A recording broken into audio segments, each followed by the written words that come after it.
Hello everyone, what's up, good morning, welcome back to my channel. Radhe Radhe. आप सभी कैसे हैं गाइस? आई होप आप सब बहुत अच्छे होंगे। आज मैं इस वीडियो में आप लोगों के साथ शेयर करने वाली हूँ अपनी रियल लाइफ। मैं अपने ससुराल में रहती हूँ और मेरा एक बच्चा है जो कि 7 साल का है, जिसको आप मेरी वीडियो में भी देखते आए हो।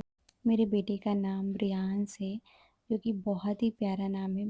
एक माँ के लिए अपने बेटे के नाम और अब उसकी पहचान सबसे ज़्यादा अच्छी लगती है और उसको अपने शब्दों में बयां नहीं किया जा सकता।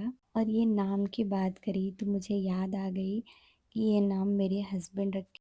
होता है ना कि जब बच्चे होते हैं उसके पहले ही हम सोच लेते हैं, तो कुछ ऐसा ही हुआ था। और फिर ना वही नाम मुझे बहुत ज़्यादा पसंद है, तो बस अच्छा लगता है।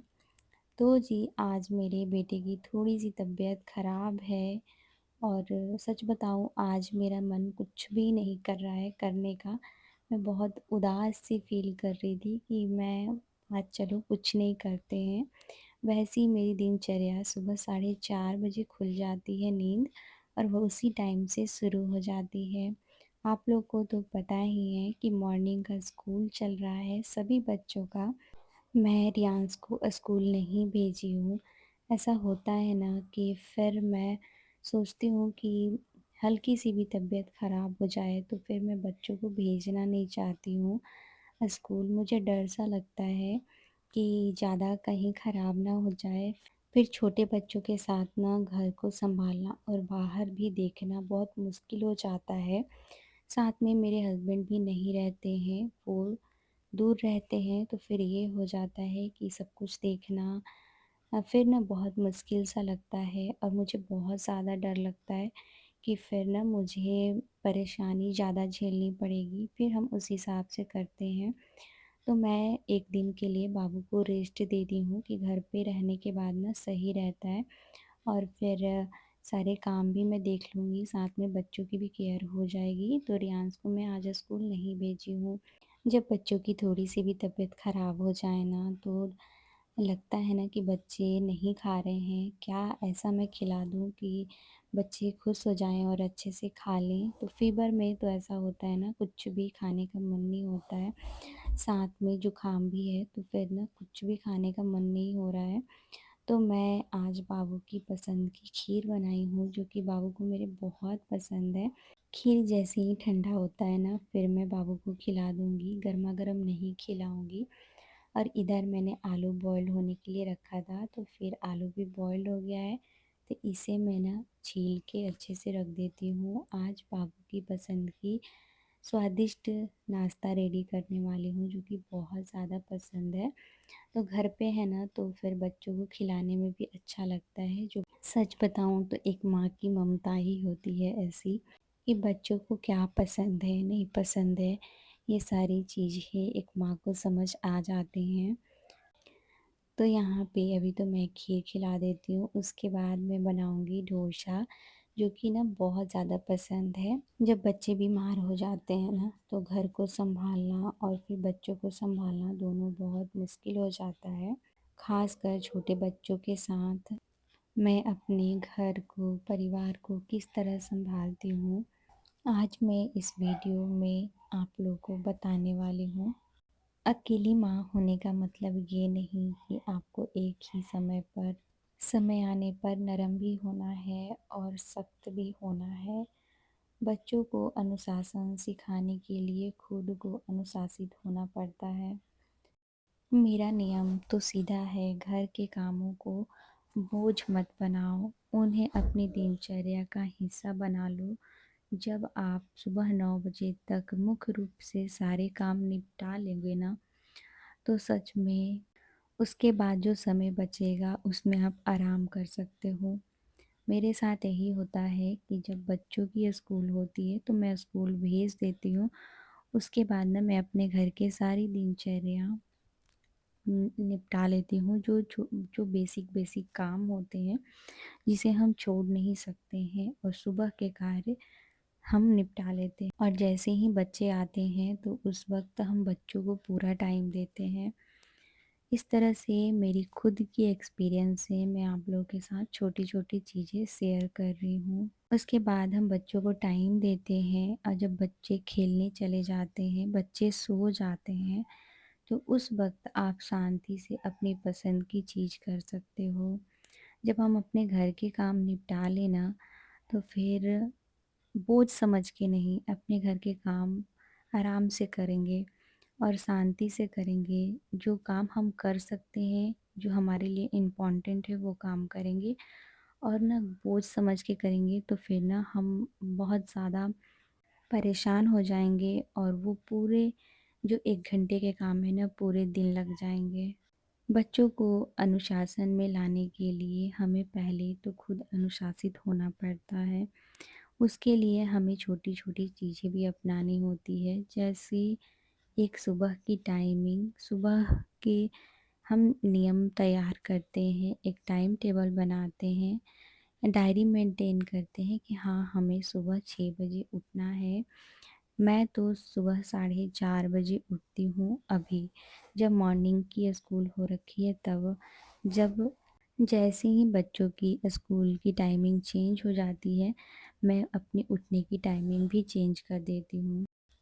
मैं ससुराल में रहती हूँ तो सारे परिवार को देखना होता है, साथ में बच्चों की केयर करनी होती है और फिर खुद की भी केयर करनी होती है। सारे परिवार को, बच्चों को करने के साथ-साथ हम खुद को ना भूल जाएँ, इसके लिए हमें सबसे पहले खुद के लिए टाइम निकालना होता है। मैं सच बताऊँ तो खुद के लिए टाइम निकालने के लिए ना अपने कामों को सही ढंग से करके और समय पे करके निपटा लें। कभी-कभी होता है कि हम बच्चों के चक्कर में अक्सर खुद को भूल जाते हैं, फैमिली के चक्कर में हम भूल जाते हैं। तो आज हम बात कर रहे हैं बच्चों के लेके, लेकिन यह याद रखना चाहिए, एक थकी हुई और उदास माँ ना अपने बच्चों को खुश नहीं रख सकती है। तो हमें ना ऐसे छोटी-छोटी चीज़ों में उलझते नहीं रहना है। अपने दिनचर्या की एक डायरी ने नोट करनी है और रात को जब भी आप सोने जाते हो ना, तो एक डायरी पे आप कुछ ऐसी चीज़ें लिखो जो कि नेक्स्ट डे हमें करनी है। उसके बाद ना जैसे ही हम वो लिखते हैं ना, तो फिर एक माइंड में भी हम सेट कर लेते हैं। डायरी पे तो हम नोट करते ही हैं, पर ये हमारे माइंड में भी सेट हो जाता है। उसी टाइमिंग पे हमें सुबह उठनी चाहिए, 1 कप प्यारी सी चाय बनाओ और खुद के लिए जब सभी लोग सोए हुए हैं ना, तब पी के देखो, बहुत मज़ा आएगा और फिर ना उस टाइम में रिलैक्स करो। उस टाइम में मेडिटेशन कर सकते हो या भजन सुन सकते हो। उस टाइम में कुछ भी जो आपकी पसंद की हो ना, फिर कर सकते हो जब बच्चे सोए हों तब। उसके बाद बच्चों को जगाओ और बच्चों को स्कूल रेडी करना, स्कूल के लिए तो रेडी करो, फिर नाश्ता रेडी करो। तो बहुत अच्छा फ़ील होता है, सच में आप करके देखना, बहुत अच्छा फ़ील होता है। जब उस मॉर्निंग में ना हम अपने लिए 15-20 मिनट टाइमिंग देते हैं, तो हमारा मूड ना एकदम से अच्छा हो जाता है और एक अंदर हमारे ना एक नई ऊर्जा आ जाती है काम करने के लिए, मेहनत करने के लिए, साथ में बच्चों की, परिवार की देख-रेख करने के लिए और मन भी बहुत शांत रहता है। इससे जब हम सारी चीज़ों से फ्री रहते हैं ना, तो फिर हम बच्चों के साथ ना एन्जॉय कर सकते हैं, उससे अच्छी जुड़ाव रख सकते हैं। जब हम खुश रहेंगे तो बच्चे हमारे साथ खुश रहेंगे ही रहेंगे और हमारे बच्चों के साथ भी बॉन्डिंग अच्छी बनेगी।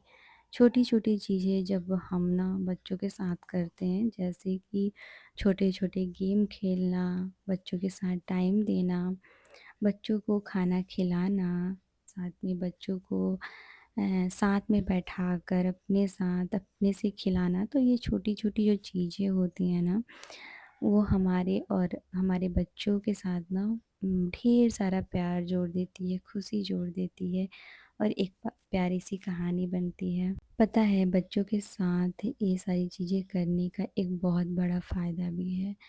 बच्चों के साथ अपने रिश्ते बहुत ही गहरे हो जाते हैं, मजबूत हो जाते हैं। बच्चे आपको अपना हीरो समझने लगते हैं। ऐसा होता है अक्सर मैंने देखा है कि बच्चे ना अपने फादर मदर से इतना ज़्यादा डरते हैं, वो कंफर्टेबल नहीं होते हैं कि वो अपनी बातें अपने माँ बाप से कह पाएँ। सच बताऊँ तो वो माँ बाप बहुत स्ट्रिक्ट होते हैं, अपने बच्चों से न जुड़ाव कम रखते हैं। जो माँ बाप अपने बच्चों से जुड़ाव ज़्यादा रखते हैं, मतलब वो फ्रेंड की तरह होते हैं, उनके रिश्ते बहुत गहरे होते हैं। तो वो ना छोटी-छोटी बातें, चीज़ें जो अच्छी होती हैं वो भी और जो बुरी होती हैं वो भी, वो सारी चीज़ें अपने माँ-बाप से कहते हैं, बेझिझक। और जब बच्चे इस तरह की चीज़ें करते हैं ना, छोटी-छोटी चीज़ें बताते हैं, तो माँ-बाप बहुत खुश होते हैं। उनकी सारी टेंशन, आधा टेंशन वो दूर हो जाती है बच्चों के प्रति कि वो नेगेटिव हैं, पॉज़िटिव हैं, वो अच्छी चीज़ें सीख रहे हैं या बुरी चीज़ें सीख रहे हैं, वो सारी चीज़ें उनको पता चलती हैं। हम कुछ छोटी-छोटी चीज़ें करते हैं, जैसे जब बच्चे स्कूल से आते हैं ना, तो हम अचानक से बच्चों को डाँट देते हैं। कभी-कभी मेरे साथ भी ऐसा होता है। मैं अपनी रियल चीज़ें आप लोग के साथ शेयर कर रही हूँ, तो बता रही हूँ, मगर ऐसा नहीं होना चाहिए। मैं कोशिश करती हूँ कि जैसे ही बाबू रियांश स्कूल से आता है, मैं उसके सामने ना एकदम स्माइल करते हुए, जो भी मैं थकी होती हूँ, परेशान होती हूँ, वो चीज़ें नहीं दिखाती हूँ। उससे क्या होता है ना, बच्चे भी बहुत ज़्यादा थक के आते हैं, पढ़ाई करते हैं, गेम करते हैं, तो उससे ना वो बहुत ज़्यादा परेशान रहते हैं। जैसे ही वो थक के घर पे आते हैं, तो माँ की एक मुस्कुराहट उनको ना एक नई एनर्जी ला देती है, मुस्कान उनको बहुत ज़्यादा खुश कर देती है और फिर ना वो घर पे आके एकदम रिलैक्स हो जाते हैं, अपनी सारी बातें भी बताते हैं और फिर ना वो अच्छे से लंच भी करते हैं घर पे आके, तो बहुत अच्छा फ़ील होता है। हम माँ के अंदर होती है कि पूरे दिन काम होती है, बट जैसे ही बच्चे घर पे आते हैं ना, उनके लिए आप ना 30 मिनट तो रख ही लो कि बच्चों के साथ हम जब खाना खिला रहे हो ना, तो उनके पास ही बैठे रहें। इससे उनसे मुस्कुराहट से, अच्छे से, प्यार से बात करो। अगर आप भी मेरी तरह अकेले सब सँभाल रही हैं, तो खुद पर गर्व कीजिए और अपने बच्चों के सामने, अपने रिलेटिव्स के सामने आप ना कमज़ोर मत बनिए। आप बहुत मज़बूत हैं, बहादुर हैं, ऐसा सोच के चलिए और बच्चों को भी यही ट्रीट कीजिए। पता है जब आप खुद का सम्मान करोगे ना, तो बच्चे भी आपका सम्मान करेंगे। छोटी-छोटी चीज़ें हैं जो मुझे लगता है कि आप लोग के साथ शेयर करनी चाहिए। क्योंकि हम ना ऐसे होता है कि हम बच्चों के सामने ही किसी से बेरुखी से बात करने लगते हैं या फिर हम फ़ोन पे बात कर रहे होते हैं, तो बच्चे ना हर चीज़ ऑब्ज़र्व करते हैं, तो हमें कुछ चीज़ों का ध्यान रखना चाहिए। तो जी आज मेरे बाबू की थोड़ी-सी तबीयत बिगड़ गई है, मैंने दवा दे दिया है और अभी बाबू को मैं पढ़ा रही हूँ। थोड़ी देर बाद हम खाना-पीना खा के सो जाएँगे। बच्चों के साथ हमें टाइम टेबल का ध्यान रखना चाहिए। मैं 10 बजे सो जाती हूँ, आप लोग कितने बजे सोते हैं आप लोग बताना। अच्छा लगे तो कमेंट करना, लाइक करना, शेयर करना। मिलते हैं एक प्यारे से ब्लॉग में।